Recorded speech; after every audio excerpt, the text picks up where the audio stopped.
لا إله إلا الله محمد رسول الله. لا إله إلا الله محمد رسول الله. لا إله إلا الله محمد رسول الله. لا إله إلا الله محمد رسول الله.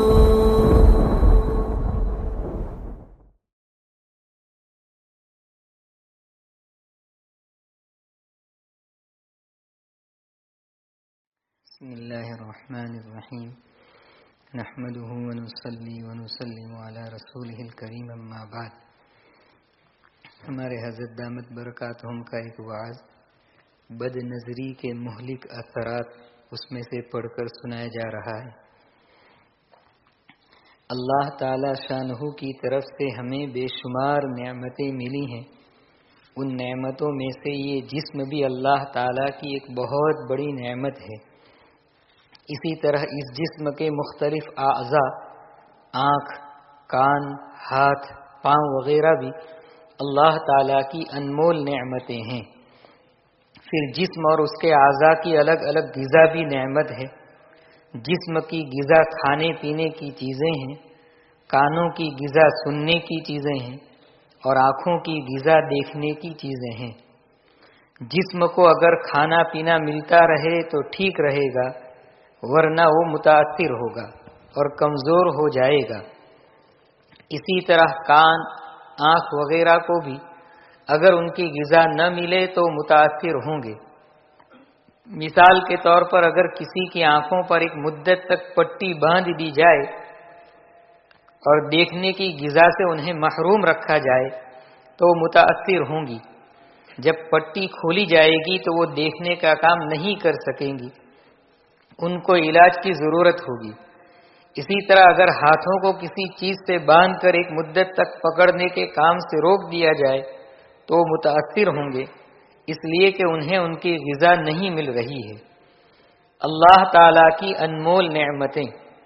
میرے بھائیو، یہ آنکھ، کان، ہاتھ، پاؤں، ناک وغیرہ جسم کے جتنے اعضاء ہیں یہ حق تعالیٰ شانہ کی بڑی قیمتی نعمتیں ہیں. چونکہ ہم حق تعالی شانہ کی نعمتوں پر غور نہیں کرتے، اس لیے احساس محرومی کے شکار رہتے ہیں. یہ خیال آتا ہے کہ دوسروں کو اللہ تعالیٰ نے بہت کچھ دیا ہے اور مجھے کچھ نہیں دیا ہے. اللہ کے بندے، ذرا ایک آنکھ کی قیمت لگا کر دیکھ، زبان کی قیمت لگا کر دیکھ، یہ دماغ جو اللہ تعالیٰ نے دیا ہے اس کی قیمت لگا کر دیکھیے. دل، جگر، گردہ، یہ ساری نعمتیں جو حق تعالی شانہ نے محض اپنے لطف و کرم سے عطا کر رکھی ہیں، ان نعمتوں میں سے ایک ایک نعمت اتنی قیمتی ہے کہ اگر اس کے بدلے پوری دنیا کی دولت مل جائے تو ایک عقل مند انسان اسے قبول کرنے کے لیے تیار نہیں ہوگا. کہے گا کہ نہیں بھائی، آنکھ کے بدلے دنیا کی دولت تو کیا، سلطنت بھی نہیں چاہیے. صرف ایک آنکھ حق تعالی شانہ کی اتنی بڑی نعمت ہے کہ اگر اس کے بدلے ایک مسکین کو ہفت اقلیم کی سلطنت بھی دے دی جائے تو وہ اس کے لیے تیار نہیں ہوگا اور کہے گا کہ نہیں بھائی، ہماری دال روٹی ہی ٹھیک ہے، ایک وقت کا کھانا مل جائے اور ایک وقت بھوکے رہیں، یہ ہمیں منظور ہے، مگر ہم آنکھ دینے کے لیے تیار نہیں. غذائیں حلال بھی اور حرام بھی. عرض یہ کر رہا تھا کہ ان اعضاء میں سے ہر ایک کی ایک غذا ہے. آنکھوں کی غذا دیکھنا ہے، انہیں ہر وقت چاہت رہتی ہے کہ الگ الگ چیزوں کو دیکھیں، یہ دیکھیں اور وہ دیکھیں. جیسے جسم کی غذا کھانا ہے، ہر وقت یہ چاہت رہتی ہے کہ یہ کھاؤں اور وہ کھاؤں. اب یہ جتنی غذائیں ہیں ان میں سے کچھ حلال ہیں اور کچھ حرام.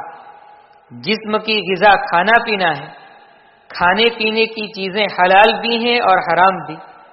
اسی طرح زبان کی غذا بولنا ہے، اس کی بھی دو قسمیں ہیں، جائز اور ناجائز. کان کی غذا سننا ہے، سننے کی جتنی چیزیں ہیں ان کی بھی دو قسمیں ہیں، جائز اور ناجائز. آنکھوں کی جو غذا ہے دیکھنا، اس کی بھی دو قسمیں ہیں. کچھ چیزیں وہ ہیں جنہیں دیکھنا جائز ہے اور کچھ چیزیں وہ ہیں جنہیں دیکھنا جائز نہیں ہے. اور حق تعالی شانہ کا یہ بہت بڑا احسان ہے کہ اگر حلال اور حرام چیزوں کا موازنہ کیا جائے تو معلوم ہوگا کہ حرام چیزوں کے مقابلے میں حلال چیزیں بہت زیادہ ہیں۔ زندگی کا امتحان، حق تعالی شانہ نے ہمیں یہ نعمتیں عطا کی اور ہم سے تقاضا کیا کہ تم حلال غذا کو اختیار کرو اور حرام سے بچو۔ بس زندگی کا یہی امتحان ہے کہ سننے کی کچھ چیزیں وہ ہیں جو جائز ہیں اور کچھ چیزیں وہ ہیں جو ناجائز ہیں۔ اللہ تعالیٰ یہ دیکھنا چاہتے ہیں کہ میرا بندہ غیبت، فحش بات، موسیقی وغیرہ ناجائز چیزوں سے بچتا ہے یا نہیں۔ زبان کی غذا بولنا ہے، اللہ تعالیٰ یہ دیکھنا چاہتے ہیں کہ میرا بندہ بولتے وقت غیبت، جھوٹ، تہمت، گالی وغیرہ حرام کاموں سے بچتا ہے یا نہیں۔ جس طرح جسم کی غذا میں جائز اور ناجائز ہے، پانی جائز ہے اور شراب ناجائز، بکری کا گوشت جائز ہے اور خنزیر کا ناجائز، اسی طرح جسم کے اعضاء کی غذا میں بھی حلال اور حرام کی تقسیم ہے۔ اعضاء کی غذا میں احتیاط نہیں۔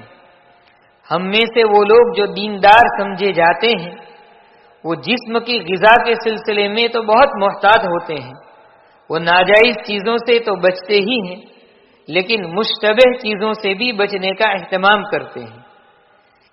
اس مشروب کو نہیں پئیں گے اس لیے کہ اس میں شبہ ہے، اس ہوٹل میں کھانا نہیں کھائیں گے اس لیے کہ اطمینان نہیں ہے۔ الحمدللہ جسم کی غذا کے سلسلے میں تو یہ احتیاط ہے، مگر یہی دیندار طبقہ کانوں کی غذا کے سلسلے میں آزاد ہو جاتا ہے۔ جب زبان کی غذا کا مسئلہ آتا ہے تو آزاد ہو جاتا ہے، جب آنکھوں کی غذا کا مسئلہ آتا ہے تو آزاد ہو جاتا ہے، جب دل دماغ کی غذا کا مسئلہ آتا ہے تو آزاد ہو جاتا ہے، اس وقت تقوی کا دامن چھوٹ جاتا ہے۔ آج عزم لے کر اٹھو۔ آج کی نشست کے حوالے سے آپ حضرات کی خدمت میں میری یہی درخواست ہے، اور سب سے پہلے میں اپنی ذات سے مخاطب ہوں کہ آج ہم یہاں سے اس عزم کے ساتھ اٹھیں کہ انشاءاللہ ہماری زندگی کے ہر مرحلے میں، ہر شعبے میں، ہماری ہر نقل و حرکت میں، ہمارے ہر عمل میں ہم اس بات کا پورا اہتمام کریں گے کہ جس عضو کی جو بھی ناجائز غذا ہے اس سے ہر حال میں انشاءاللہ بچیں گے۔ میرے بھائیو، پختہ ارادہ کرو اور اس کے بعد کوشش بھی کرو اور حق تعالی شانہ سے مدد بھی مانگو۔ یہ زندگی کا مقصد بنانے کی ضرورت ہے کہ اللہ کی نافرمانی نہیں کریں گے۔ یہ جو ٹارگٹس ہم بناتے ہیں، اہداف، کہ روزانہ اتنی مرتبہ درود شریف پڑھوں گا، روزانہ اتنی تلاوت کروں گا، نماز مسجد ہی میں پڑھوں گا، یہ سب چیزیں بھی بہت اچھی ہیں، لیکن سب سے پہلا ٹارگٹ اور سب سے پہلا ہدف یہ ہونا چاہیے کہ ایسا کوئی کام نہیں کروں گا جس سے اللہ ناراض ہو۔ جیسے کھانے پینے کی چیزوں کے بارے میں جو دیندار طبقہ ہے وہ بہت اسٹرکٹ ہے۔ گھر میں اگر کوئی چیز آ جاتی ہے اور پتہ چلتا ہے یا ڈاؤٹ ہو جاتا ہے، شبہ پڑ جاتا ہے کہ یہ شاید حلال نہیں ہے، تو پھینک دیتے ہیں، پیسے چلے جائیں مگر کھائیں گے نہیں اس کو۔ تو جیسے کھانے پینے کی چیزوں کے بارے میں ایسے اسٹرکٹ ہے، اسی طرح آنکھوں کے بارے میں بھی اسٹرکٹ ہونا چاہیے کہ یہ چیز دیکھنا ناجائز ہے، یہ چیز دیکھنا حرام ہے تو میں نہیں دیکھوں گا، یہ چیز سننا حرام ہے نہیں سنوں گا، یہ چیز بولنا حرام ہے نہیں بولوں گا، اپنی خواہشات کو پورا کرنا اس طریقے سے جائز نہیں ہے نہیں کروں گا۔ نہیں، ہر معاملے میں ایسا ہونا چاہیے۔ اور اگر کوئی ایسی چیز جو حرام ہو، حرام انگریڈینٹ ہو، ڈاؤٹ فل ہو، وہ کسی کو اگر آپ مفت میں بھی دے دینا تو بھی وہ ہاتھ نہیں لگائے گا. اور اس سے ایک قسم کی چڑ ہوتی ہے، نفرت ہوتی ہے. نفرت جیسے پیشاب سے نفرت ہوتی ہے، پاخانہ سے نفرت ہوتی ہے، تو حرام غذا جو حرام کھانا پینا ہے حرام، اس سے ایسی ہی نفرت ہوتی ہے کہ نہ اگر کوئی جبر کر کے بھی کھلانا چاہے نا تو آدمی لڑے گا اس کے ساتھ.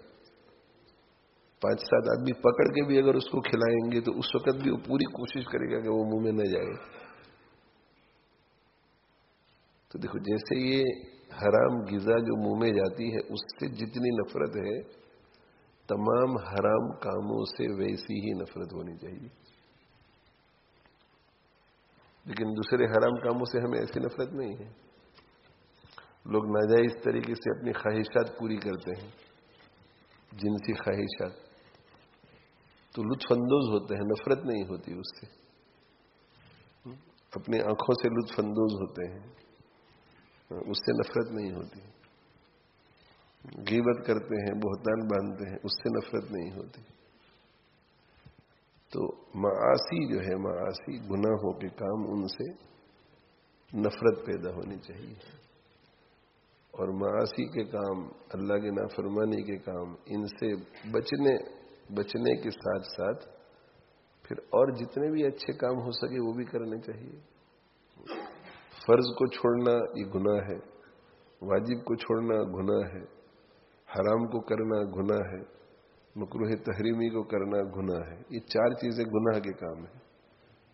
تو فرض کبھی نہیں چھوڑیں گے انشاءاللہ، واجب کبھی نہیں چھوڑیں گے انشاءاللہ، مکروہ تحریمی کبھی ارتکاب نہیں کریں گے، حرام کا ارتکاب کبھی نہیں کریں گے. تو دیکھو یہ گناہ سے بچ گئے. اب اس کے بعد جو ہے مکروہ تنزیہی سے بھی بچیں گے، اس لیے کہ ثواب ملے گا. سنت مؤکدہ ثواب ملے گا، سنت غیر مؤکدہ ثواب ملے گا، مستحب ثواب ملے گا، نفل ثواب ملے گا. وہ جتنا زیادہ ہو سکے پھر کریں گے.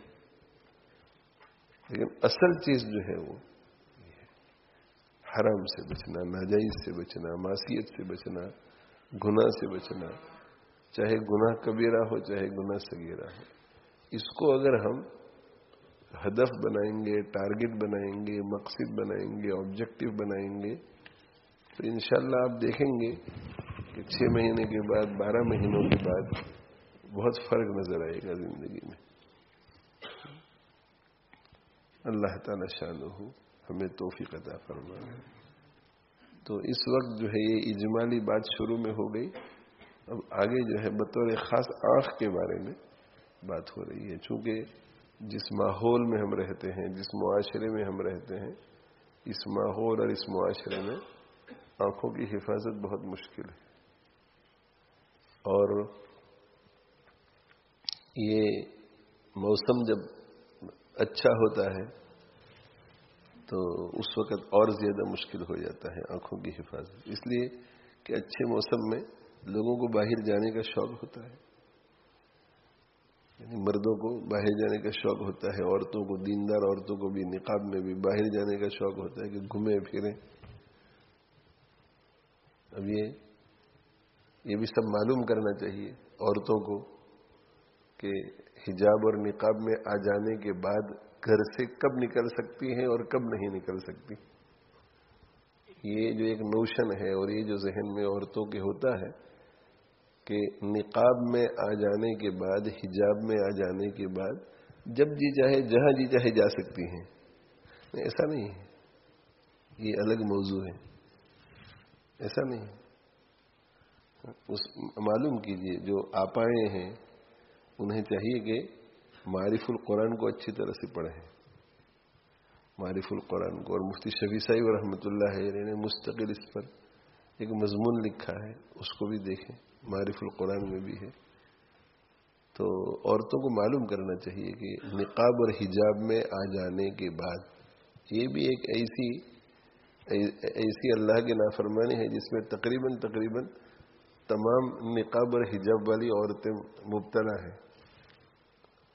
اس لیے کہ آپاؤں کو بھی، عالمات کو بھی ایسا ہی ہے کہ ایک مرتبہ حجاب اور نقاب پہن لیا تو گھر میں سے جب جی چاہے نکل سکتے ہیں، ایسا نہیں. یہ موقع ملا تو کسی اور موقع پر عرض کروں گا، لیکن یہ عورتوں کی ذمہ داری ہے کہ آپ معلوم کریں فوری طور پہ. تو بہرحال تو گرمی ہوتی ہے تو لوگوں کو، سردی کے اندر لوگ گھروں میں بیٹھے رہتے ہیں، تو سردی میں لوگ گھروں میں بیٹھے رہتے ہیں، تو باہر اگر کوئی بغیر لباس کے بھی گھوم رہا ہو تو نگاہ کی حفاظت کی فکر نہیں. گرمی میں لوگ باہر نکلتے ہیں اور ان ایڈیکویٹ لباس پہن کر کے لوگ نکلتے ہیں تو پھر ادھر ادھر نظر جاتی ہے. تو اس لیے بہت ضروری ہے کہ اس وقت نظر کی خوب حفاظت کرو. بغیر ضرورت کے نکلو مت، نکلو تو اپنی پوری نظر کی حفاظت کرو. تو یہ مجالس جو ہیں صرف انفارمیٹو ڈسکشنز نہیں ہے، یہ مجالس جو ہوتی ہیں ان کا مقصد یہ ہوتا ہے کہ ہم ان باتوں پر عمل کرنے والے بن جائیں اور عمل کر کے اپنی نگاہوں، اپنے کانوں، اپنی زبان، ان سب چیزوں کی حفاظت کرنے والے بن جائیں. یہ بد نظری کا گناہ ایسا ہے کہ اس سے نہ جوان بچتے ہیں نہ بوڑھے. جوان بھی نہیں بچتے، بوڑھے بھی نہیں بچتے. اور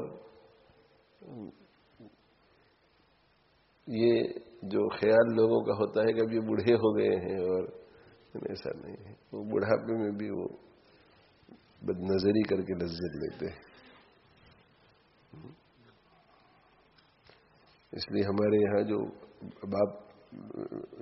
باپردہ گھر ہیں ان میں بھی وہ جوان بچیوں کے، یہ تو دادا ہے، یہ تو نانا ہے، اور آؤ دکھ رہا کہیں نہیں، دادا، یہ تو دادا سے ملاقات کر. سمجھے؟ پردہ ہے بھائی. سمجھے؟ نگاہوں کی حفاظت ضروری ہے، ہر ایک کے لیے نگاہوں کی حفاظت ضروری ہے. کوشش کے ساتھ اللہ تعالی کی مدد ہوتی ہے. جو پختہ ارادے کے ساتھ حرام سے علماء نے ایسا لکھا ہے کہ اگر کوئی بچی نابالغ ہو تو نابالغ بچی کو تو دیکھنا جائز ہے، تو بالغ ہو جائے. نابالغ بچی ہے مگر قد کاٹھ اس کا ایسا ہے کہ اس کو دیکھ کر کے شہوت ابھرتی ہے، تو ایسی نابالغ لڑکی کو دیکھنا بھی جائز نہیں ہے. کبھی ہوتا ہے کہ بھائی 4 سال کی 5 سال کی بچی ہے، مگر یا تو ہمارا باطن برا ہے اس لیے، یا یہ کہ وہ اس کی عمر کے لحاظ سے اس کا جسم جو ہے، کبھی کبھی ہوتا ہے کہ 4-5 سال کی لڑکی بھی 8-9 سال کی لگتی ہے، تو اس کو دیکھ کر کے یا اس کی خوبصورتی بہت زیادہ ہے تو کہتے کہ نہیں، وہ نابالغ بچی کو بھی دیکھنا جائز نہیں، اس لیے کہ وہ مشتہات ہو گئی ہے، اسے دیکھ کر شہوت ابھرتی ہے. تو اس سلسلے میں بہت احتیاط کیا جائے. اسی طرح جو ہے مردوں کو دیکھنے سے، اگر کوئی ایسا لڑکا ہے جس کے چہرے پر داڑھی نہیں ہے اور خوبصورت ہے اور اس کو دیکھ کر کے شہوت ابھرتی ہو تو لڑکے کو دیکھنا بھی جائز نہیں، لڑکے کو دیکھنا بھی جائز.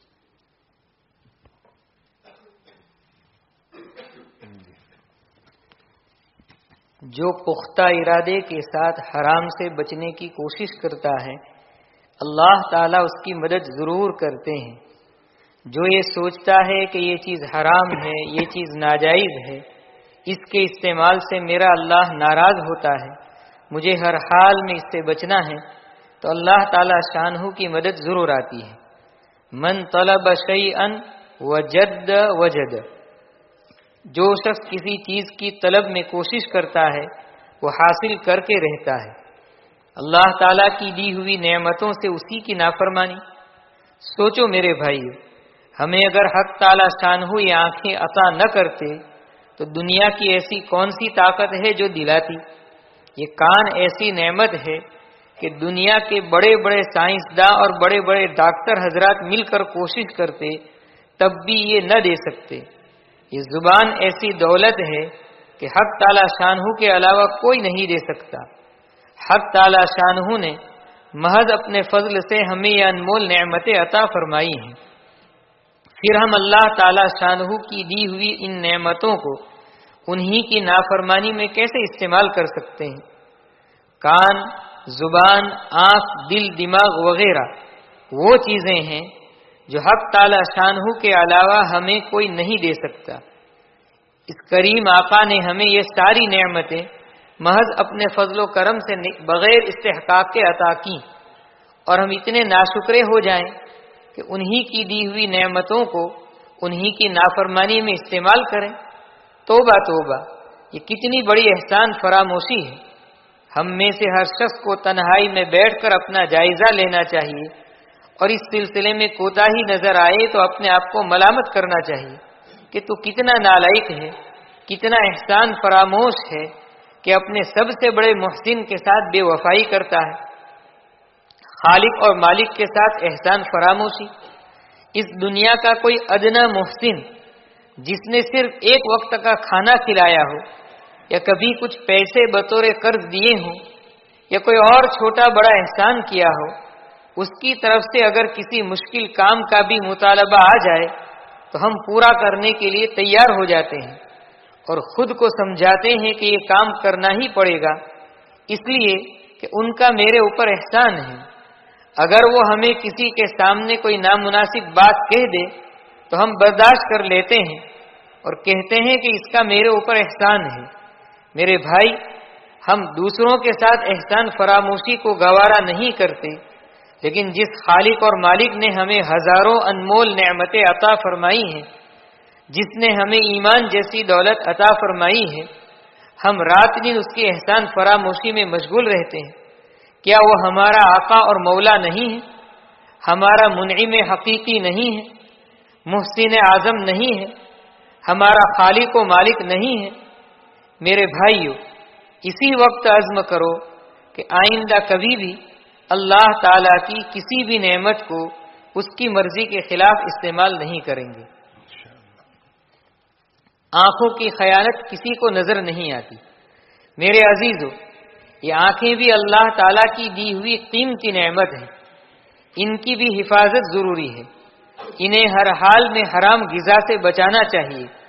اگر ہم روحانی ترقی چاہتے ہیں تو ان آنکھوں کی حفاظت ضروری ہے۔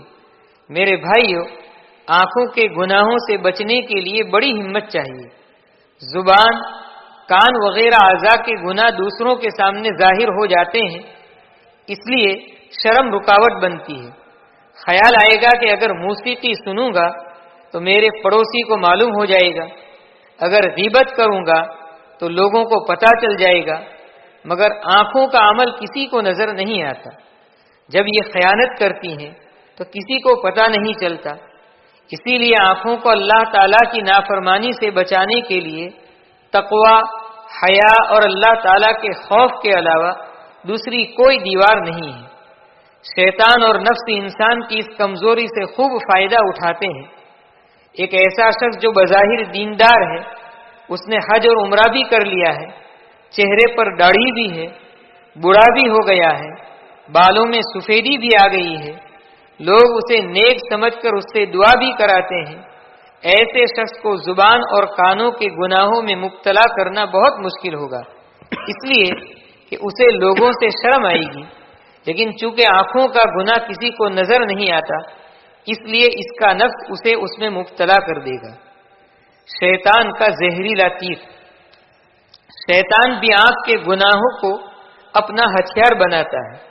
اللہ تعالی حدیث قدسی میں ارشاد فرماتے ہیں، ان النظرۃ سہم من سہام ابلیس مسموم۔ بلا شبہ بد نظری شیطان کے تیروں میں سے ایک زہریلا تیر ہے۔ شیطان جب کسی کو شکار کرنا چاہتا ہے، کسی کو سیدھے راستے سے ہٹانا چاہتا ہے، کسی ایسے شخص کو ترقی سے روکنا چاہتا ہے جو روحانیت میں اللہ تعالیٰ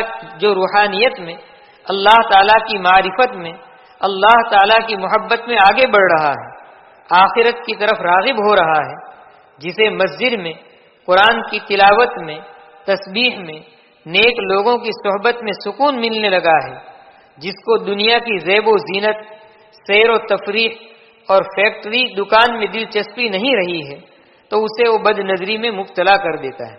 یہ شیطان کا ایک خطرناک زہریلا تیر ہے۔ مختلف اعضاء کا زنا، اسی بد نظری کو حدیث میں آنکھوں کا زنا کہا گیا ہے۔ العینانی زناہما النظر، نامحرم کو دیکھنا یہ آنکھوں کا زنا ہے۔ یہ زنا کی سب سے پہلی سیڑھی ہے۔ اللہ تعالی ہماری حفاظت فرمائے، اللہ تعالی ہمیں اپنی پناہ میں رکھیں۔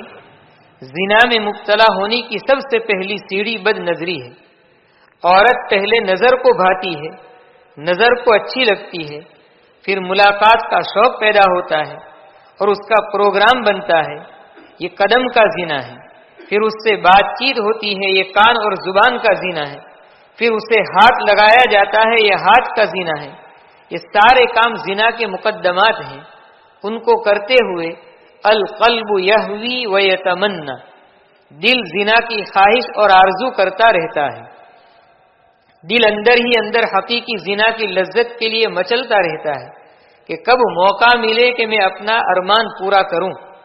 دیکھتے وقت، اس کی طرف چلتے ہوئے، گفتگو کے دوران، ہاتھ لگاتے ہوئے یہی خیال رہتا ہے کہ کب اپنی خواہش پوری کر لوں۔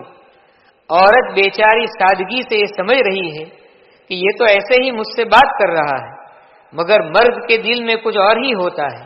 یہ دل کا زنا ہے۔ اس کے بعد حقیقی زنا کا مرحلہ آتا ہے۔ اللہ تعالی حفاظت فرمائیں۔ اجنبی مرد اور عورت کی تنہائی میں ملاقات اور شیطان کا حملہ۔ نامحرم مرد اور عورت جب تنہائی میں ملتے ہیں تو شیطان فوراً حرکت میں آ جاتا ہے۔ آپ صلی اللہ علیہ وسلم ارشاد فرماتے ہیں، الا لا یخلون رجل بامرأۃ الا کان ثالثہما الشیطان۔ غور سے سنو، ایک مرد ہرگز کسی اجنبی عورت کے ساتھ تنہائی اختیار نہیں کرے گا مگر وہاں ان کے ساتھ تیسرا شیطان ہوگا۔ بزرگان دین اپنی بصیرت سے یہاں تک کہہ گئے کہ حضرت حسن بصری رحمۃ اللہ علیہ جیسا پاکیزہ بزرگ اور حضرت رابعہ بصریہ رحمۃ اللہ علیہ جیسی پاک دامن عورت بھی اگر تنہائی میں جمع ہو جائیں تو شیطان ان کو بھی پھسلانے میں کامیاب ہو جائے گا۔ کیوں؟ اس لیے کہ رسول اللہ صلی اللہ علیہ وسلم کی نبوت والی زبان سے نکلنے والی بات کبھی غلط نہیں ہو سکتی۔ جب اجنبی مرد اور عورت خلوت میں ملتے ہیں تو ان کے ساتھ تیسرا شیطان ہوتا ہے جو ان کی شہوت کو بھڑکاتا ہے اور انہیں بدکاری کی طرف لے جاتا ہے۔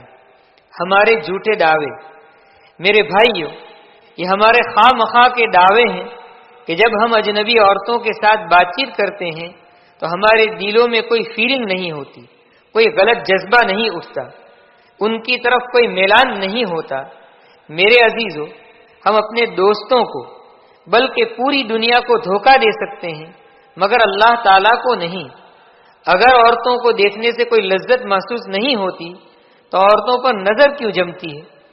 اگر نامحرم کو دیکھنے سے آپ کو کوئی لذت محسوس نہیں ہوتی تو یہ کام کر کے اپنے رب کی نافرمانی کیوں کرتے ہیں؟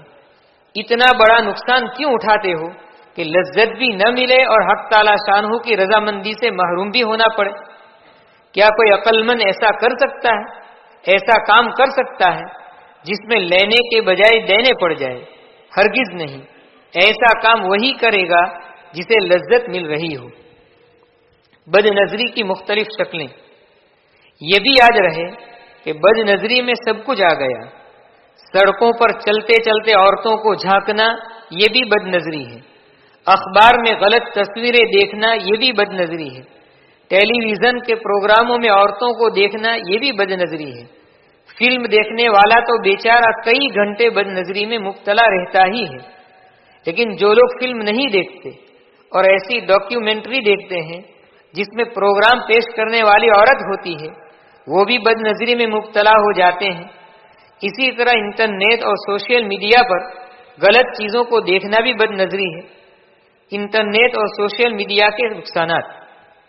انٹرنیٹ اور سوشل میڈیا کے فوائد اپنی جگہ مگر ان کے سینکڑوں برے پہلو ہیں، انہیں بھی تو نظر انداز نہیں کرنا چاہیے۔ اللہ تعالی ہم سب کو بچائیں۔ جو لوگ احتیاط نہیں کرتے ان کا دین خطرے میں رہتا ہے۔ ایسی کون سی برائی ہے جو اس میں نہیں ہوتی؟ فحاشی، عریانیت، بے حیائی، حیا سوز مناظر، یہ سب برائیاں اس پر عام ہیں، جس کا جو جی چاہے جب چاہے دیکھ سکتا ہے۔ کتنے لوگ اپنے گھر کے بند کمروں میں کیا کیا دیکھ لیتے ہوں گے۔ میرے بھائیو، اگر کوئی انٹرنیٹ، یوٹیوب، سوشل میڈیا اور ٹیلی ویژن پر برہنہ یا نیم برہنہ تصویر دیکھنے میں مبتلا ہو گیا، تب تو یہ بد نظری کی بہت ہی بری شکل ہوگی۔ اللہ تعالی ہم سب کی حفاظت فرمائے۔ اللہ تعالی ہماری ایک ایک حرکت سے باخبر ہے۔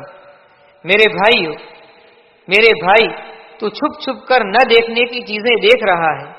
بے شک تجھے دنیا میں کوئی نہیں دیکھ رہا ہے مگر تیرا رب جو علیم و خبیر اور سمیع و بصیر ہے، وہ سب کچھ دیکھ رہا ہے۔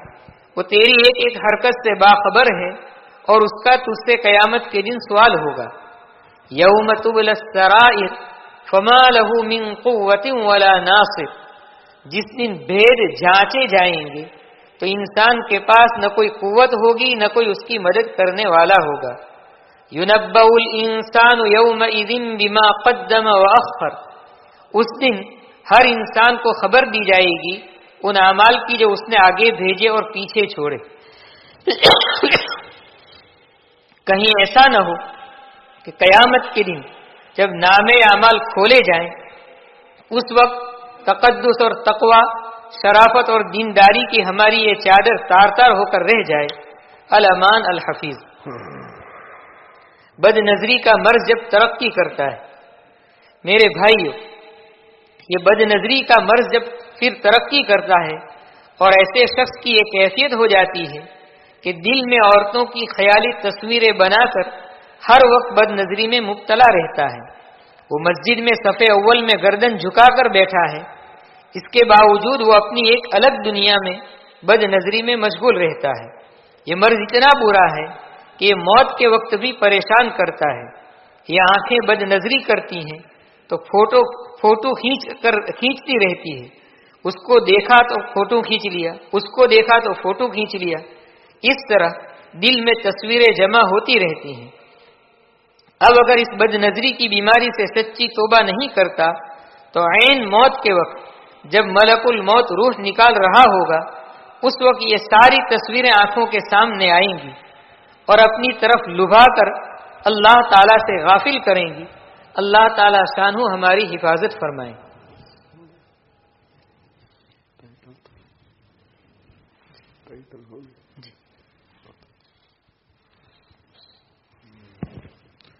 بس بھائی اللہ تعالی شانہ ہمیں نگاہوں کی حفاظت کی توفیق دے، زبان کی حفاظت کی توفیق دے، کانوں کی حفاظت کی توفیق دے، پورے جسم کو اللہ کی نافرمانی سے محفوظ رکھنے کی توفیق دے۔ ہاں، جو کوشش کرے گا وہ کامیاب ضرور ہوگا۔ اسی دنیا میں اللہ کے نیک بندے رہتے ہیں، ہم لوگ تو گنہگار ہیں، نیک بندے بہت رہتے ہیں اللہ کے، جو اللہ کی بالکل نافرمانی نہیں کرتے، جو نگاہیں نیچی رکھتے ہیں، کی حفاظت کرتے ہیں، ایسے لوگ ہیں۔ تو ہمیں جو ہے اس کا خاص خیال رکھنا چاہیے، اور بجائے ایسی زندگی گزارنے کے کہ گنجائش کہاں تک ہے،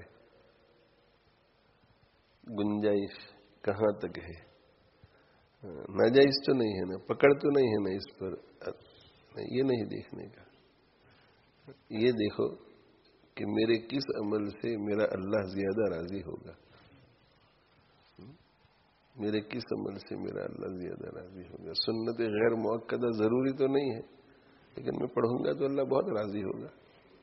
یہ اس کو دیکھو کہ اللہ کو میں کیسے، یہ نہیں کہ میں کیسے، میں